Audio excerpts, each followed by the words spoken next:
Next topic है विदेशी व्यापार से संबंधित कर।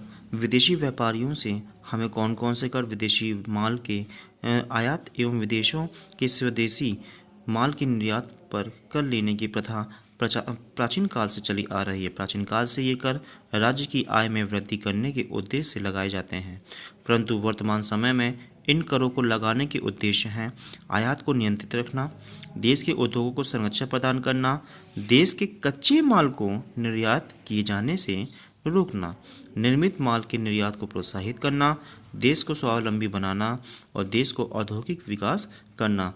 यानी विदेशी व्यापार से संबंधित ये कर लगाए जाते हैं और इन करों को अगर विदेशी जो है कंपनियां नहीं मानती हैं तो इस समय कानूनों के आधार पर जो है कोई देश विदेशों से अपना व्यापार ख़त्म कर सकता है।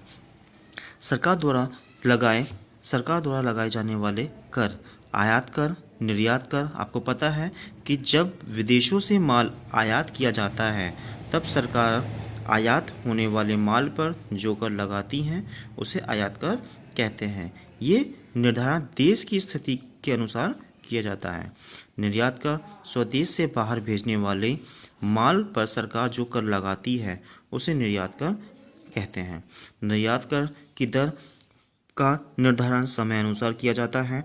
निर्यात व्यापार द्वारा देश के लिए विदेशी मुद्रा अर्जित की जाती है, इसलिए निर्यात कर सरकार के द्वारा काफ़ी सोच समझकर निर्धारित किया जाता है।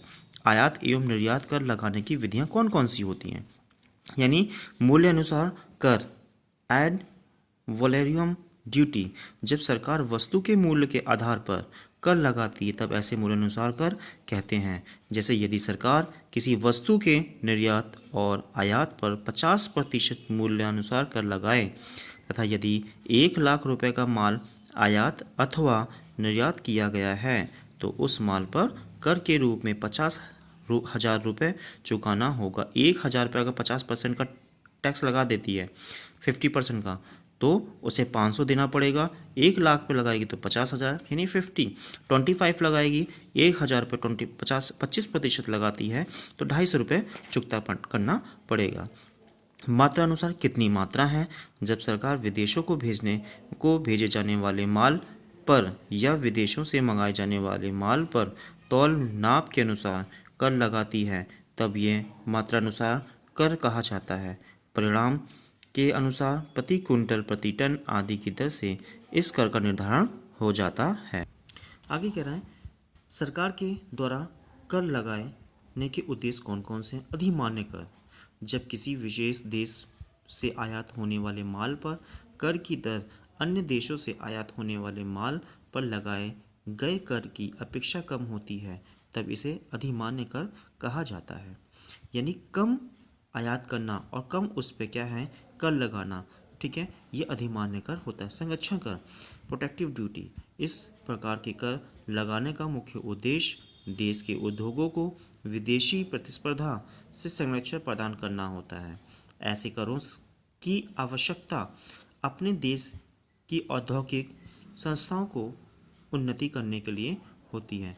यानी हमें जो है संरक्षण किसी देश का विदेशी कंपनियों का संरक्षण प्रदान करना होता है, क्योंकि अन्य औद्योगिक कंपनियां जो होती हैं वो बेरोजगारों को रोजगार प्रदान करती हैं, इसलिए संरक्षण करना आवश्यक होता है।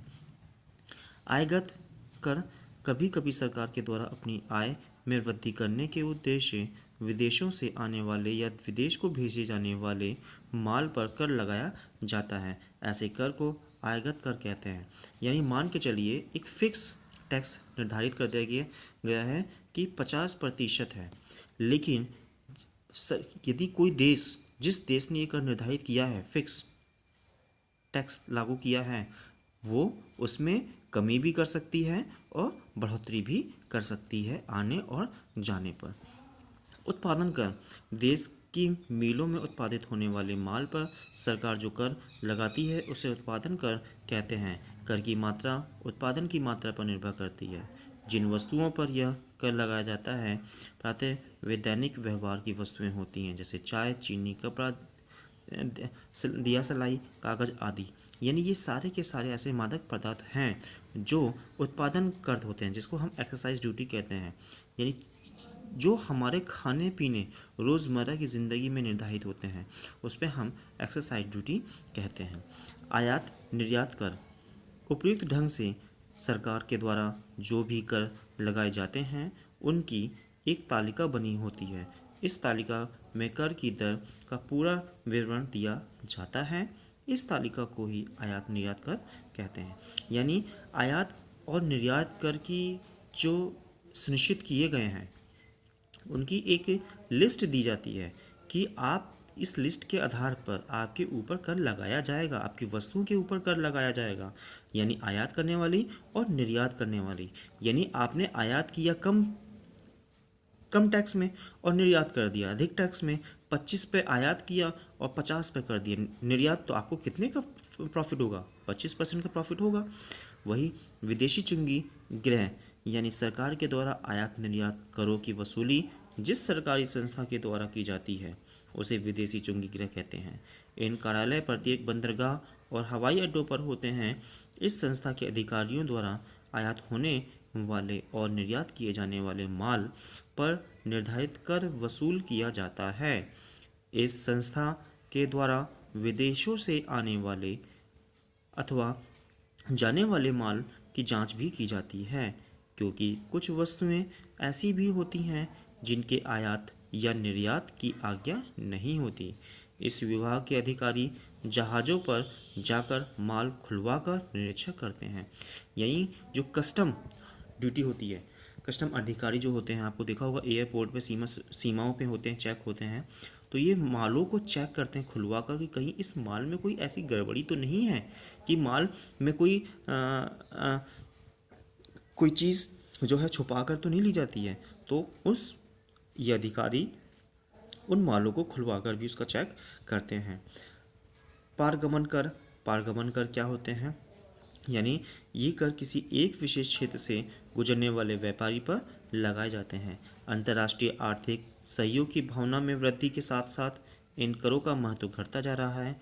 इन करों का भार आयातकर्ता देश के उपभोक्ताओं या निर्यातकर्ता देश के उत्पादनों पर पड़ता है।